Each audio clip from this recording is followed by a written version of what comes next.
Good morning, everyone, and welcome to Morning Markets on Wednesday, the 27th of September. Today, we'll be looking at US consumer confidence.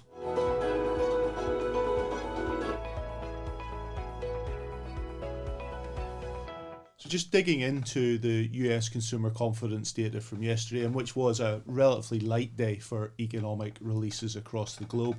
The key thing really from that release was that we were seeing consumer confidence in the US, an area that has been very strong over many months, starting to decline. Some evidence with 2 months in a row of a decline in US confidence there. And when we look into the data, it's really quite interesting to see the factors that were influencing that change in sentiment, very much around things that we've been discussing, the changing food price inflation dynamic that we've seen, but also petrol prices. If we cast our minds back to last month, one of the factors that we did discuss is how the oil prices moved quite significantly and how that contributed around 5.6% to that increase in US inflation last month.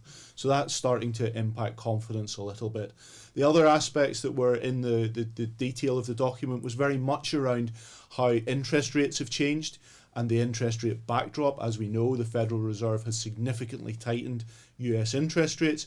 And then finally, and just interesting to see this coming back on the agenda, is the political situation in the US and just how that is influencing some of the consumers' attitudes. And as that is important as we look to just towards the end of this month and the challenges that we're seeing in terms of the US government and the potential for a shutdown there to come through. So really the political side of things, but also the economic side influencing consumer sentiment. How did that play out in asset markets yesterday? Well, really much a continuation of the trends that we've been discussing in recent days.